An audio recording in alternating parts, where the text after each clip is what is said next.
Hello everyone, welcome to science think. आज की इस वीडियो के अंदर हम कंटिन्यू करेंगे लास्ट जो हमने किए थे क्वेश्चंस थे। तो ठीक है, एमसीक्यू टाइप के जो भी क्वेश्चंस आते हैं कॉम्पिटिटिव एग्जाम के अंदर ये काफी हेल्पफुल रहते हैं। ऑर्गेनिक केमिस्ट्री के रहेंगे। तो यहाँ पर देखिए, जो आपको क्वेश्चन है ये स्क्रीन के ऊपर दिख जाएगा। इसमें पूछा हुआ है द एब्सोल्यूट कॉन्फिगरेशन ऑफ। इसका एब्सोल्यूट कॉन्फिगरेशन आपको बताना है, यानी कि कार्बन का बताना है, आर है, एस है, इस तरीके से बताना है। तो जो फर्स्ट होता है ये COOH, ये तो 1 हो गया हमारा कार्बन नंबर। इसके बाद में ये 2 है, ये 3 है और ये क्या है 4 कार्बन है। इसके अंदर हम क्या करेंगे, ये वाला जो कार्बन है ये कायरल है और ये वाला कार्बन क्या है, कायरल है। जब इस तरीके से फिशर प्रोजेक्शन इसको हम बोलते हैं, ये दिया होता है तो जहां पर भी ये इंटरसेक्शन आता है इस तरीके से, जहां पे ये प्लस साइन का बन रहा होता है वहां पर हमेशा कायरल कार्बन होता है। अगर कार्बन यहाँ पे कायरल नहीं होता है तो उसको इस तरीके से नहीं दिखाया जाता है। इसका मतलब सिंपली हमें पता ही होता है कि यहाँ पर एक कायरल और एक ये कायरल कार्बन है, तो मतलब 2 है। अगर इसी तरीके से नीचे 4 और होते तो टोटल 6 हो जाते फिर कायरल कार्बन। ठीक है, ये बनता ही इसलिए है कि ये कायरल होता है। अब यहाँ पे क्या आपको इसकी एब्सोल्यूट कॉन्फिगरेशन बतानी है तो हम सिर्फ इस वाले कार्बन पे ध्यान देंगे। देखिए हम कैसे लिख सकते हैं इसको, हम सिर्फ ध्यान देंगे ये जो ऊपर वाला कार्बन नंबर 2 है इसके ऊपर। तो इस कार्बन से देखिए राइट साइड में तो OH जुड़ा हुआ है, लेफ्ट साइड में क्या है H जुड़ा हुआ है और इसके ऊपर क्या है COOH है। ठीक है, अब इस कार्बन के नीचे जो भी ग्रुप है इसको पूरा एक ग्रुप मानेंगे, इसको पूरा एक ग्रुप मानेंगे, इसको पूरा एक ग्रुप मानेंगे और इसको एक पूरा एक ग्रुप मानेंगे। जब इस कार्बन के लिए देखें तब तो नीचे क्या है इसका CH Cl CH3। तो यहां पर हम इसको लिख सकते हैं CH Cl CH3। ठीक है, तो ये 4 इससे डिफरेंट ग्रुप्स अटैच्ड हैं। तो ये आपका कायरल कार्बन हो गया है। अब इसके अंदर आप कैसे फाइंड आउट करते हैं, कॉन्फ़िगरेशन निकालने के लिए क्या होता है, जो भी आपका लोएस्ट प्रायोरिटी ग्रुप है वो आपका वर्टिकल लाइन के ऊपर आना चाहिए। तो यहाँ पर जो लोएस्ट प्रायोरिटी ग्रुप है वो क्या है, हाइड्रोजन है। तो हाइड्रोजन होना चाहिए इस वर्टिकल लाइन पे, ना कि हॉरिजॉन्टल लाइन पे, क्योंकि जो लोएस्ट प्रायोरिटी ग्रुप है वो ऑब्जर्वर से होना चाहिए दूर, मतलब कि दूर होना चाहिए, अवे फ्रॉम द ऑब्जर्वर, जो भी उसको देख रहा है। तो हम ऑब्जर्वर है, हमसे दूर होना चाहिए। तो दूर वाली कौन सी लाइन होती है, जो वर्टिकल होती है वो जाती है अवे फ्रॉम द ऑब्जर्वर। जो हॉरिजॉन्टल पे रहती है वो रहती है टुवर्ड्स द ऑब्जर्वर, ऑब्जर्वर की तरफ रहती है वो। तो सबसे पहले आपका ये होता है कि ये जो आपका लोएस्ट प्रायोरिटी ग्रुप है ये आपका इस वर्टिकल लाइन के यहाँ पे आना चाहिए। तो मैं इसको यहीं पर बना के दिखा देती हूँ कि बाकी तो आपका एज इट इज रहेगा। ये H नीचे चले जाएगा, ठीक है, इधर आपका OH ही रहेगा, इधर आपका COOH ही रहेगा, यहाँ पर आपका ये वाला ग्रुप इधर चले जाएगा, यानी कि CH Cl CH3 ऐसा बनेगा। अब हम सिर्फ जब ये चेंज करते हैं तो हम ऑड नंबर ऑफ चेंज नहीं करते। मैंने एक बार चेंज किया, हम ऐसे नहीं छोड़ सकते इसको, ये क्योंकि चेंज ही हो जाता है पूरा कंपाउंड। तो इसीलिए हम क्या करते हैं, हमेशा इवन नंबर ऑफ चेंजेस करते हैं, या तो 2 करेंगे या 4 करेंगे, इस तरीके से इवन नंबर ऑफ चेंजेस होने चाहिए। तो यहाँ पे आपको क्या करना है, अब इसको एक बार फिर से चेंज कर देना है। तो अब आपको ये वाले ग्रुप और ये वाले ग्रुप को इस तरीके से चेंज करना होता है ऐसे। यहाँ पर भी जो मेन चीज है मैं आपको बता देती हूँ। देखो H के सामने OH था, है ना, तो यहाँ पर भी आपका H के सामने OH ही आना चाहिए फाइनल कंपाउंड के अंदर, जिसमें से आप कॉन्फ़िगरेशन फाइंड आउट करते हो। तो H के सामने OH आना चाहिए। यहाँ पर मैं इसको हटा देती हूँ, ठीक है, यहाँ पे बना रही हूँ मैं इस चीज को। तो एक बार ये वाले चेंज कर दिए, ठीक है, सेकेंड टाइम में आपको एक बार ये वाले चेंज कर देने हैं ताकि फिर से आपको यही चीज मिल जाए जो दी थी, चेंज ना हो। तो देखिए ये OH इधर जाएगा, COOH इधर आएगा, तो OH यहाँ पे आ गया, COOH यहाँ पे आ गया, CH Cl CH3 यहाँ पे आ गया और यहाँ पे क्या रह गया, हाइड्रोजन। अब ये जो बन गया है इसकी आपका क्या फाइंड कर लो, कॉन्फ़िगरेशन। कॉन्फ़िगरेशन निकालते हैं किस तरीके से, देखो जो लोएस्ट प्रायोरिटी ग्रुप है वो तो हमारा यहाँ पे क्या हो गया, फिक्स हो गया। इस फिक्स ग्रुप को छोड़ के बाकी 3 जो हैं वो आपका डिटरमिन करते हैं कि आपकी R होगी कॉन्फ़िगरेशन या फिर S होगी। डिपेंड करता है कि आपका ऐसे मूव हो रहा है कि आपका ऐसे मूव हो रहा है, मतलब ऐसे मूव हो रहा है या फिर इस तरीके से मूव हो रहा है, ऑपोजिट में। अब देखिए यहाँ पर फर्स्ट प्रायोरिटी आपकी ऑक्सीजन को जाएगी फर्स्ट, उसके बाद में देखिए यहाँ पर कार्बन है, यहाँ पर कार्बन है, ठीक है, तो कुछ देख नहीं सकते। नेक्स्ट पे मूव करते हैं, यहाँ पे ऑक्सीजन आ रहा है, यहाँ पे क्या आ रहा है CH3 और Cl आ रहा है। तो ऑक्सीजन से ज्यादा किसका होता है, Cl का होता है, तो यानी ये सेकंड नंबर पे आ रहा है, तो ऑटोमेटिकली आपका तीसरे नंबर पे है। तो 1 2 3 इसकी डायरेक्शन में अगर हम मूव करेंगे तो कैसा आ रहा है, ऐसे कैसे बनता है हमारा, एस बनता है। इस तरीके से जब जाते हैं तो एस बनता है। तो ये क्या हो गया, 2s। 2s क्यों, कार्बन नंबर 2 था ना, ये सेकंड कार्बन था, तो इसलिए 2 की कॉन्फ़िगरेशन हुई s। ऐसे निकालते हैं। अब देखो जो आपको ऑप्शन दिया हुआ है उसमें जहां पर भी 2r दिया है ए और डी में, वो तो आपका आंसर हो ही नहीं सकता।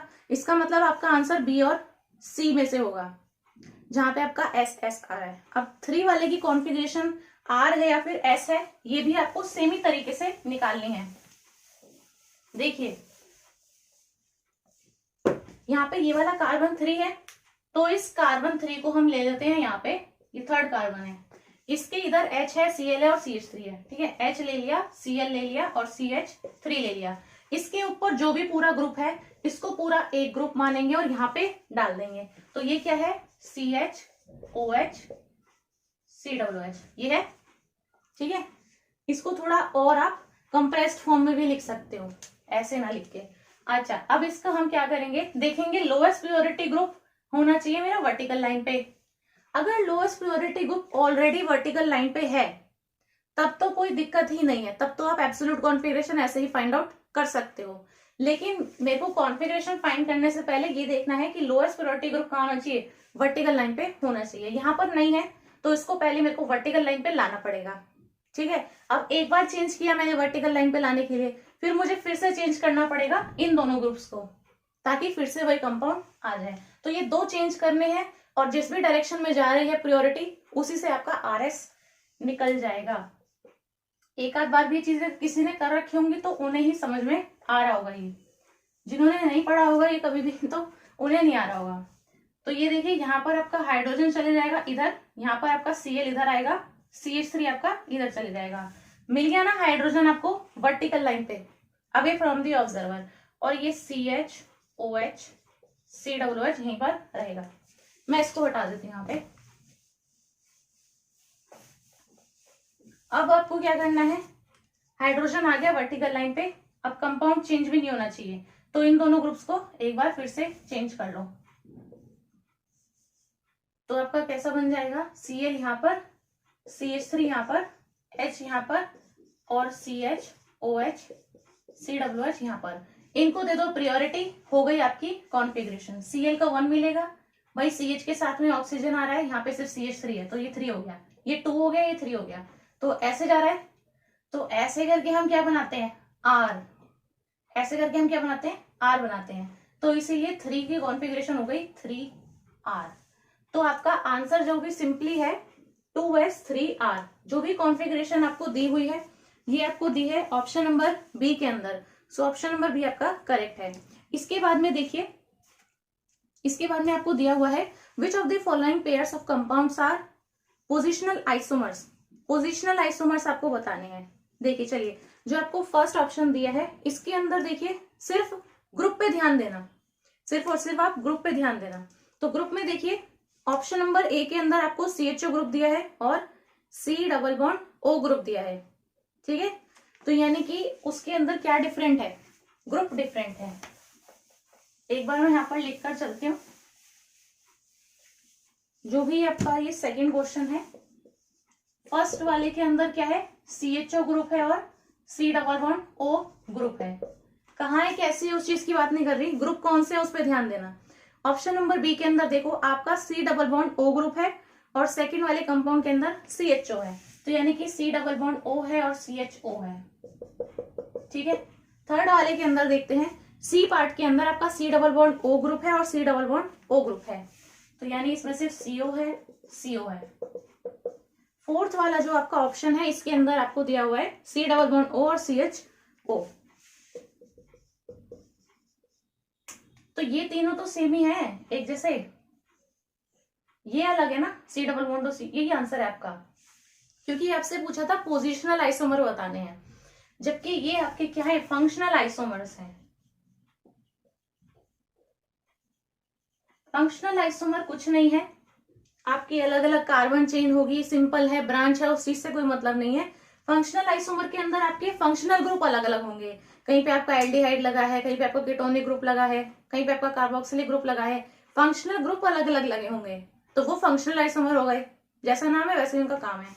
अब यहाँ पर क्या है आपका C double bond O, C double bond O, ये आपका एग्जाम्पल है किसका, पोजिशनल आइसोमर जो उसने पूछा है, क्योंकि एक जगह पर अगर आप देखेंगे ऑप्शन नंबर C के अंदर आपका C डबल बॉन्ड O जो है वो अलग पोजीशन पर है, और जो उसमें सेकंड कंपाउंड दिया है उसमें C डबल बॉन्ड O अलग पोजीशन पर है, तो पोजीशन चेंज है, ग्रुप एक ही है, ठीक है। तो फंक्शनल ग्रुप सेम है, पोजीशन डिफरेंट है, तो इसीलिए पोजिशनल आइसोमर हो गया। तो अगर आप देखोगे 1 2 3 4 5, तो आपका इस तरीके से है, इस जगह पे आपका आ रहा है C डबल बॉन्ड O, और दूसरे में आपका आ रहा है इसमें बीच वाले कार्बन पे, यानी कि यहां पर है ना। तो ग्रुप सेम हुआ, C डबल बॉन्ड O ही है, लेकिन पोजीशन अलग हुई, तो इसलिए पोजिशनल आइसोमर है। यहाँ पे इस नंबर पे आ रहा है, यहाँ पे बीच में आ रहा है, सो इसका हो गया ऑप्शन नंबर C करेक्ट। इसके बाद में आपसे पूछा है the number of structural isomers for C6H14 के लिए स्ट्रक्चरल आइसोमर्स बताने हैं आपको, किस किस तरीके से मतलब उसका स्ट्रक्चर हो सकता है, वो आइसोमर पूछा है। तो आप कैसे बताओगे, C6 है और H14 है, सबसे पहले तो ये बताओ कि आपको पता कैसे लगेगा कि मतलब कैसे कैसे स्ट्रक्चर हो सकते हैं।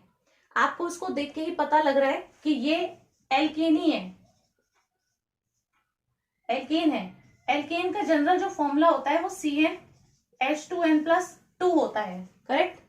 यानी कि अगर कार्बन यहाँ पे 6 दिए हैं मुझे, C जो है वो 6 है नंबर में, तो H कितने हो जाएंगे, 2 × 6 + 2, तो 6 दूनी 12 और 2 14, तो यानी कि C6H14, यानी कि ये जो भी कंपाउंड है ये सिंपल क्या रहेगा, एल्केन रहेगा, सिंगल बॉन्ड के साथ में, कोई रिंग डबल बॉन्ड इस तरीके से नहीं, ठीक है। तो अब इसमें आप सिंपली जो भी पॉसिबिलिटी बनती है ना, सिर्फ उसको बना के देखो, सिर्फ जो भी पॉसिबिलिटी बनती है उसको, जैसे कि C6 है, हम इस चीज में किसी में भी ध्यान नहीं देते, सिर्फ ये देखते हैं कि इसमें 6 कार्बन है, 6 कार्बन एटम्स है इसके अंदर। अब उन 6 कार्बन एटम्स को आप किस किस तरीके से अरेंज कर सकते हो, तो पॉसिबिलिटी क्या है कि ये 6 कार्बन आपके स्ट्रेट चेन में हो सकते हैं, पहला बात, ठीक है। दूसरी चीज, 4 हो गए, एक कार्बन हो सकता है आपका सेकंड पोजीशन पे लगाओ इस वाली जगह पे, तीसरा हो सकता है आपका तीसरे पोजीशन पे लगा हो कार्बन, कितने हो गए, 2 3 4 5 और ये 6, मतलब बीच वाले कार्बन पे आ गया। अब अगर इस साइड से आप सोचोगे लगाने की, तो ये वाली जगह पे लगाओ या ये वाली जगह पे लगाओ, एक ही तो बात हुई, और यहाँ पे तो बीच में आ रहा है, तो एक ही पॉसिबिलिटी है।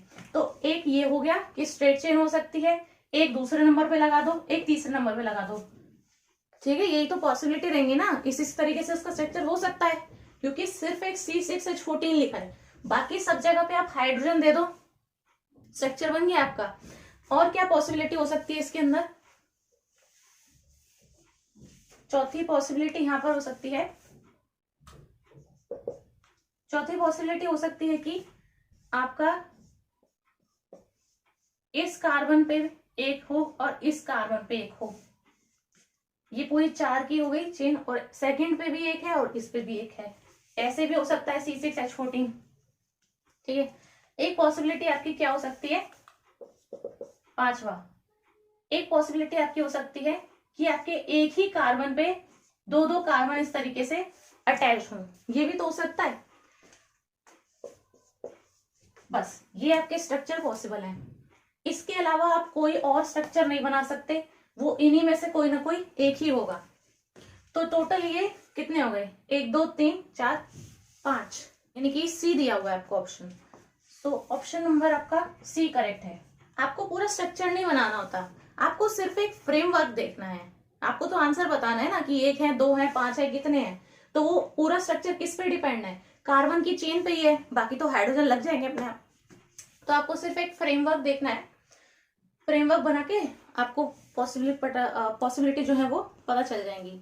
अगले में आपको यहाँ पर इस तरह की रिएक्शन दी हुई है, the major product of the following reaction is, इस रिएक्शन का मेजर प्रोडक्ट क्या होगा ये आपको बताना है। यहाँ पर आपको दिख रहा है बेंजीन के ऊपर OH है, NO2 है और CH3 लगा हुआ है। यहाँ पर आपको रिएक्शन में दिया हुआ है कि कॉन्ग HNO3 है और H2SO4 है।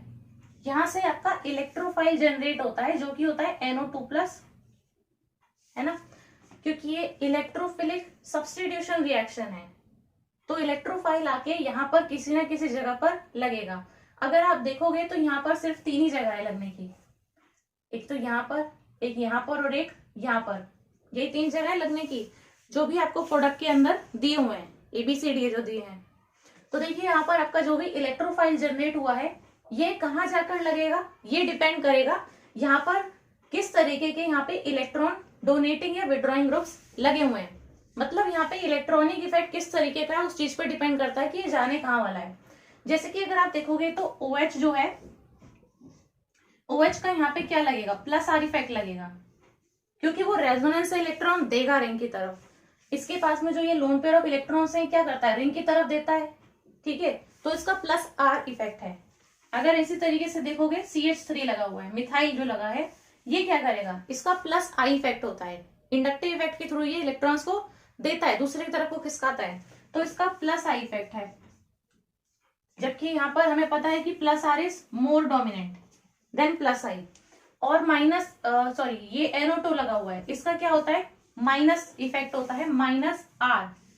-R का मतलब क्या है, ये रेजोनेंस से इलेक्ट्रॉन अपने ऊपर ले लेता है। जैसे कि जब कभी नेगेटिव चार्ज है या कोई भी चार्ज है तो ये क्या करता है, इसके पास में इस तरीके से जो डबल बॉन्ड लगा हुआ है वहां पे क्या है, रेजोनेंस से इसके ऊपर जाता है वो चार्ज। तो कई जगह पर स्टेबिलाईज भी तो कर रहा होता है ना, तो यहाँ पर ये रेजोनेंस के थ्रू अपने ऊपर ले लेता है चार्ज। यहाँ पर लेकिन ये क्या कर रहा है, यहाँ पर अगर ये -R से इलेक्ट्रॉन्स को अपने ऊपर ले रहा है तो यानी ये उस इलेक्ट्रोफाइल के लगने की पॉसिबिलिटी को या रिएक्शन को स्लो कर रहा है, यानी कम कर रहा है। तो यानी ये तो इसको फेवर नहीं कर रहा, जिसका -R है वो क्या कर रहा है, इस इलेक्ट्रोफाइल को आने देगा, वो दे रहा है इसको इलेक्ट्रॉन आने के लिए, नहीं, ये -R से इलेक्ट्रॉन्स ले रहा है, तो इसीलिए इलेक्ट्रोफाइल यहाँ पर इसके मुकाबले कम आएगा। तो मेन जो इफेक्ट है वो आपको सिर्फ OH का देखना है, क्योंकि +R आपको पता है मोर प्रोमिनेंट होता है +I के मुकाबले, तो इसीलिए हम सिर्फ देखेंगे OH ग्रुप के लिए। OH ग्रुप कैसा है आपका, ऑर्थो पैरा डायरेक्टिंग ग्रुप होता है, जिसमें से आपको पैरा ही मेजर जो प्रोडक्ट है वो मिलता है। तो जो भी आपका इलेक्ट्रोफाइल आने वाला है वो कहाँ जाएगा, OH के पैरा में जाएगा। तो जो मेन प्रोडक्ट आपको मिलेगा वो यही मिलेगा। इधर आपका ये लगा हुआ रहेगा, OH लगा देते हैं, यहाँ पे NO2 लगा देते हैं, यहाँ पे आपका CH3 रहेगा, ठीक है, और यहाँ पे आपका जो आएगा वो वाला NO2 लगेगा। इस तरीके से आपका प्रोडक्ट मिलेगा। सो इसमें जहां पर भी मैच हो रहा है, ऑप्शन नंबर सी के अंदर मैच हो रहा है, तो option number C is the right answer. Next है इसमें, the electrophile E+ attacks the benzene ring to generate the intermediate sigma complex of the following which sigma complex is of lowest energy. अब कोई भी ring वगैरह है अलग अलग, किसी में NO2 लगा है, अलग पोजीशन पर इलेक्ट्रोफाइल आके जुड़ा है, तो इलेक्ट्रोफाइल जो है वो किसी रिंग में NO2 लगा है, किसी में नहीं लगा है। तो जिन रिंगों में लगा भी है उनमें इलेक्ट्रोफाइल जो आके अटैच हुआ है वो अलग अलग पोजीशन पर आके अटैच हुआ है, और एक जहां पर वो इंटरमीडिएट बनता है उसी को वो कह रहा है क्या, बीच का वो सिग्मा कॉम्प्लेक्स बनता है। मतलब वहां पे हाइड्रोजन भी है, वहां पे इलेक्ट्रोफाइल भी वहीं पर ही है, और वहां पर पूरा जो उसके ऊपर चार्ज है वो क्या आएगा, प्लस का ही आएगा। तो प्लस का जो चार्ज है वो भी अभी उस रिंग पर ही है। वो वाला जो आपका सिग्मा कॉम्प्लेक्स है उसमें आपको बताना है कि इनमें से कौन सा लोएस्ट एनर्जी का है। तो लोएस्ट एनर्जी का कौन सा रहेगा, जहां पे प्लस चार्ज हो लेकिन NO2 ना हो, क्योंकि अगर प्लस चार्ज है तो आपको इलेक्ट्रॉन विड्रॉइंग ग्रुप थोड़ी ना चाहिए वहां पे, वो तो और डिस्टेबिलाईज कर रहा है रिंग को। तो अगर आप ए ऑप्शन को देखोगे, ए ऑप्शन के अंदर आपका NO2 प्रेजेंट है, ठीक है, बी ऑप्शन के अंदर भी मुझे NO2 प्रेजेंट दिख रहा है, तो जहां NO2 है उन्हें तो वैसे हटा दो। सी ऑप्शन के अंदर आपका NO2 नहीं है, डी ऑप्शन के अंदर आपका NO2 है। इलेक्ट्रोफाइल की पोजीशन वगैरह ये सब चीजें नहीं देखी है इसके अंदर। इसके अंदर देखा है कि आपका इलेक्ट्रोफाइल आके लगा है रिंग पे, और इन 3 ऑप्शन के अंदर A, B और D के अंदर आपका इलेक्ट्रॉन विड्रॉइंग ग्रुप प्रेजेंट है। तो जहां पर आपका रिंग के अंदर जो है आपका पॉजिटिव चार्ज घूम रहा है और एक आपने और इलेक्ट्रॉन को खींचने वाला लगा दिया, तो हो गया ना ये डिस्टेबिलाइज। और अगर मैं इसको हटा दूं तो इस वाले रिंग से तो फिर भी ये स्टेबिलाइज है, ठीक है, कम से कम कोई खींच तो नहीं रहा इससे इलेक्ट्रॉन्स, तो ये डिस्टेबिलाइज कर रहा है NO2 जहां पर भी प्रेजेंट है, तो ये ऑटोमेटिकली आउट हो जाते हैं आंसर से। ऑप्शन नंबर सी, जहां पर कुछ भी नहीं अटैच है वहां पर उसकी सबसे लोएस्ट एनर्जी रहेगी, क्योंकि वो सबसे ज्यादा स्टेबल है तो लोएस्ट एनर्जी रहेगी। So option number C is the right answer. इसके बाद में देखिए यहाँ पर है, due to the presence of an unpaired electron free radicals are. एक अनपेड इलेक्ट्रॉन होने की वजह से फ्री रेडिकल क्या होते हैं, इसमें ऑप्शन में दिया हुआ है केमिकली रिएक्टिव, इनएक्टिव, अनायन, कटायन। तो रिएक्टिव होते हैं क्योंकि फ्री रेडिकल्स जो होते हैं वो हाईली रिएक्टिव स्पीशीज है। सबसे पहली चीज यही रहती है फ्री रेडिकल की लाइन में, तो हाईली रिएक्टिव स्पीशीज है। जो भी है आपका Br रेडिकल है, Cl रेडिकल है, H रेडिकल है, ये जो भी रेडिकल हम पढ़ते हैं रिएक्शन मैकेनिज्म के अंदर भी, तो ये हाईली रिएक्टिव होते हैं। मतलब इनके पास में बस क्या है, एक अनपेड इलेक्ट्रॉन है और सिर्फ एक ही इलेक्ट्रॉन चाहिए अपना इसको पूरा करने के लिए, तो इसीलिए हाईली रिएक्टिव है। जैसे ही एक इलेक्ट्रॉन मिलेगा स्टेबिलाइज्ड, ठीक है, तो इसीलिए हाईली रिएक्टिव स्पीशीज रहती हैं।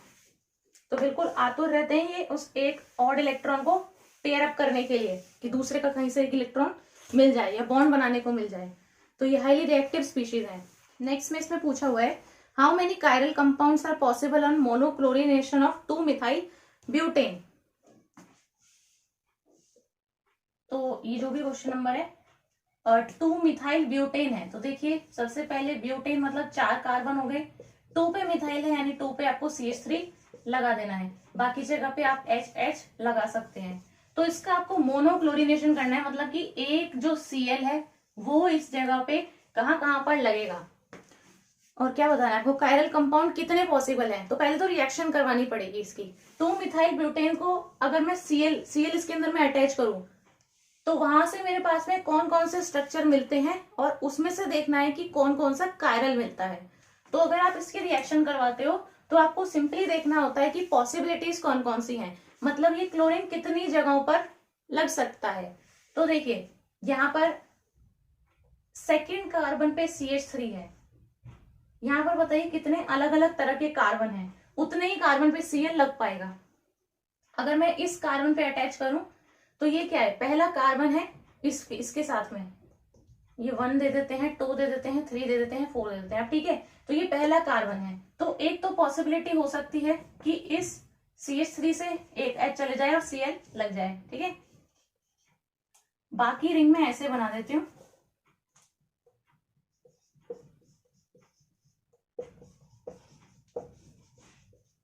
एक पॉसिबिलिटी है कि सेकंड नंबर पे H हटे और Cl लग जाए, अलग कंपाउंड है ये बिल्कुल, ठीक है, आपको लगाना वहीं पर ये पॉसिबिलिटी देख के भी जहां पर एक अलग कंपाउंड मिलता है लगाने पे, तो यहाँ पर मिल रहा है तो ये अलग चीज हो गई एक। अगर इसमें जो है आप सेकेंड कार्बन पे लगाते हो तो ये रहेगा CH3, ये हो जाएगा आपका Cl CH3 और बाकी कार्बन की chain as it is CH2 CH3, ठीक है, सेकेंड प्रोडक्ट ये हो सकता है। तीसरा प्रोडक्ट क्या हो सकता है इसके अंदर कि मैं इस वाले कार्बन पे लगा दूं, इस कार्बन पे लगाने में और इस कार्बन पे लगाने में डिफरेंस है। आप देखोगे ये वाला फर्स्ट कार्बन पड़ रहा है इस वाले ब्रांचिंग के पास में, ठीक है, जबकि ये वाला कार्बन क्या आ रहा है इस ब्रांच्ड वाले और एक सिंगल कार्बन के बीच में आ रहा है, तो डिफरेंस है, उनका जो इन्वायरमेंट है वो अलग है, सेम नहीं है कहीं से भी, ठीक है।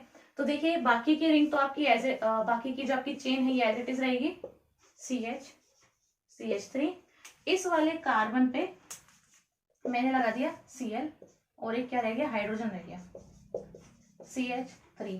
तीसरा स्ट्रक्चर ये पॉसिबल है और चौथा स्ट्रक्चर क्या है कि इस फोर्थ कार्बन पे Cl लग जाए।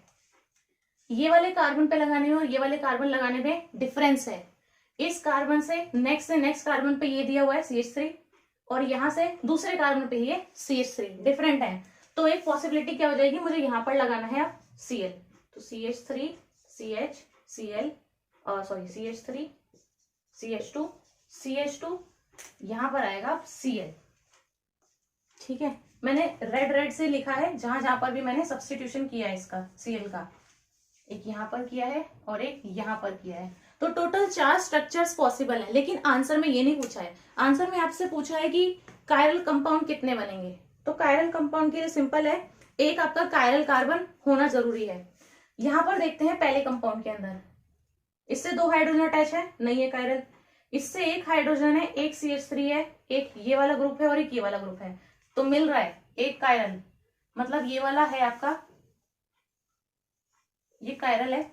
अगला देखते हैं CH3 अटैच है, हाइड्रोजन, ये वाला नहीं है आपका कायरल, ये वाला कंपाउंड आपका कायरल नहीं है। इस वाले में देखते हैं, इसी पे देखेंगे क्योंकि यहीं पे Cl लगा है ना, तो यही वाला देखना है, एक ही कार्बन देखना है, बाकी से तो हाइड्रोजन अटैच है, वो तो आपका कायरल नहीं रहेगा। यहाँ पे देखिए हाइड्रोजन अटैच है, CH3 अटैच है, Cl अटैच है और ये वाला ग्रुप अटैच है, ये भी कायरल है कार्बन, चारों डिफरेंट है। यहाँ पर आप देखिए CH3 CH2, ये भी नहीं है आपका कायरल, तो सिर्फ ये आपका कायरल कंपाउंड है और ये आपका कायरल कंपाउंड है। तो कंपाउंड नहीं पूछा है, उसमें सिर्फ नंबर पूछा है, तो 2 है। कहाँ लिखा है आपका 2? ऑप्शन नंबर ए के अंदर, तो option number A is the right answer. अगले में आपसे कहा है आयुपेक नेम ऑफ नियोपेंटेन।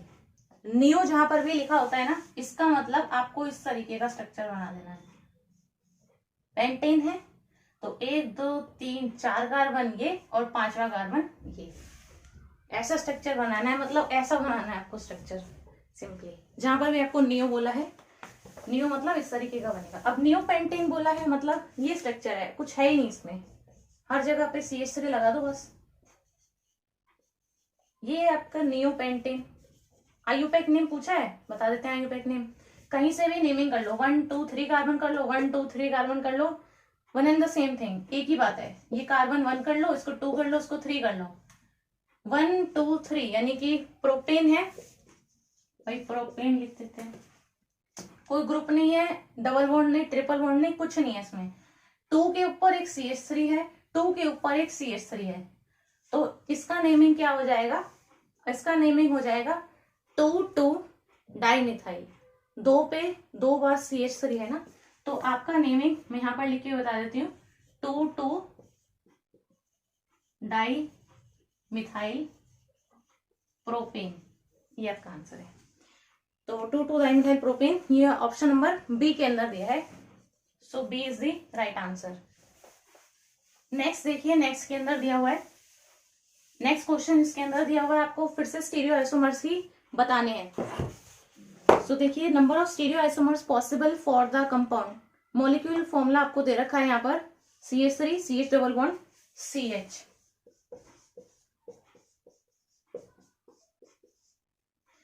तो स्टीरियो आइसोमर्स इसके निकलेंगे, लेकिन जो पिछली वीडियो में कराया था वैसा भी है, वही फॉर्मूला इसके अंदर यूज करना है, CHOH है,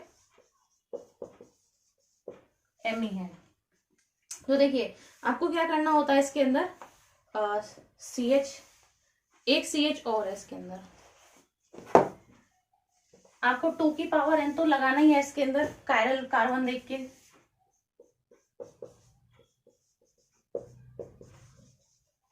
इसके अंदर आपको कायरल कार्बन देखने हैं, कायरल कार्बन आपका ये वाला देखिए, ये वाला हो जाएगा, क्योंकि इस कार्बन से एक हाइड्रोजन दिख रहा है मुझे अटैच, एक OH अटैच है, एक मिथाइल अटैच है, ये इसी से अटैच है, और एक आपका ये वाला ग्रुप अटैच है, तो एक कायरल कार्बन है,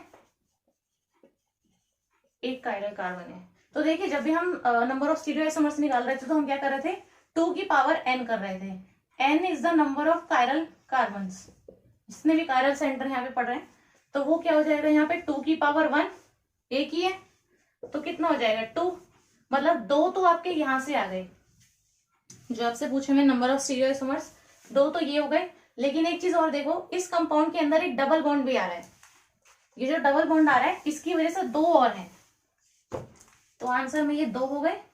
अब ये जो डबल बॉन्ड आ रहा है, इस डबल बॉन्ड के अबाउट आपका नहीं होता, सिर्फ ट्रांस नहीं बनते हैं, तो ज्योमेट्रिकल आइसोमेरिज्म वहां पे आपके पास में आ जाता है, तो 2 आपके यहाँ से आ गए, तो ये 2 और ये 2 मिलके आपके कितने हो गए टोटल, 4।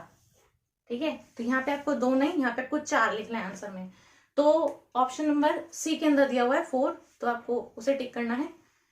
ठीक है, इसके लिए नेक्स्ट देखिए, आपसे पूछा हुआ है कि कौन इसमें से रोटेट कर देगा PPL यानी प्लेन पोलराइज लाइट को।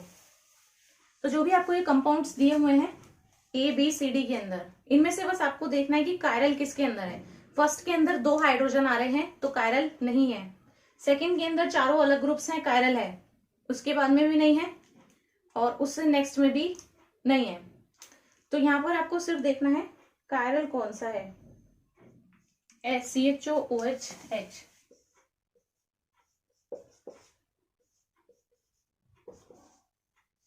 यहां पर आपको दिया है CH2OH, तो ये कायरल है। बस यही आपका इसलिए आंसर हो जाएगा। ये PPL को रोटेट कर देगा। तो जहां पर भी आपका कायरल कार्बन आता है, कायरल कार्बन होने की वजह से ही ये क्या रहेगा, ऑप्टिकली एक्टिव रहेगा कंपाउंड।